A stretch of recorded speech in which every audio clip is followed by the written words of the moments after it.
لے کے جا رہے تھے. جناب حذیفۃ الیمان پیغمبر کی سواری کی مہار پکڑے ہوئے تھے.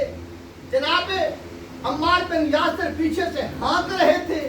تو ایک مرتبہ بجلی چمکی تو جناب حذیفۃ الیمان نے وہ سارے 6 کے 6 بندے پہچان لیے. تو وہی بات جناب حذیفۃ الیمان کو کہنے لگا تو وادی عقبہ کا گواہ تھا, تو ولایت علی پہ گامزن تھا, پھر تیرے قدم پھسل گئے, پھر تو ان خلافتوں کے پاس چلا گیا.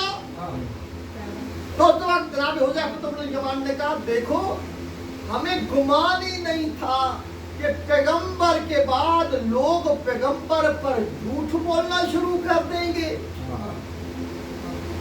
ہمیں تو گمان ہی نہیں تھا کہ پیغمبر کے بعد لوگ پیغمبر کے اوپر جھوٹ باندھنا شروع کر دیں گے. لیکن جب پیغمبر کے بعد لوگوں نے جھوٹ باندھنا شروع کیا, پھر ہم دیکھتے رہے, پھر ہمیں سمجھ آتی رہی کہ پہلا بھی غلط تھا, دوسرا بھی غلط تھا, تیسرا بھی غلط تھا. اب میں حق پہ آ گیا ہوں, راہ راست پہ آ گیا ہوں.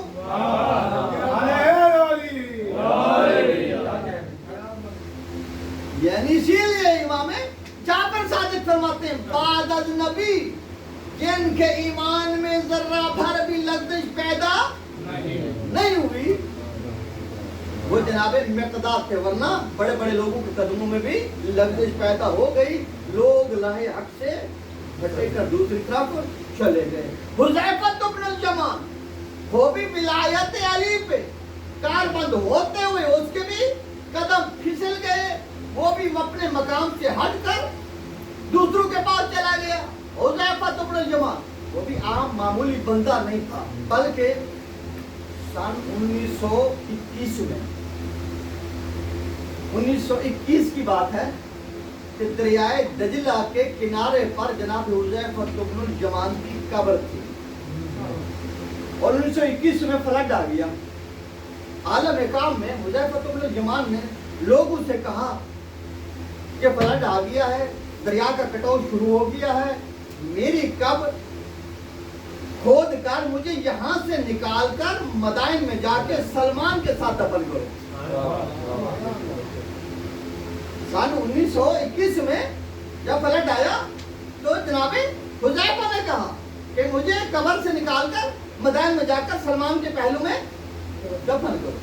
اور جب قبر کھودی گئی جناب سلمان برآمد ہوئے, دیکھا کہ کفن کی ایک تند بھی میلی نہیں ہوئی, جسم تو رہا نا اپنے مقام پہ, کفن بھی میلا نہیں ہوا تھا.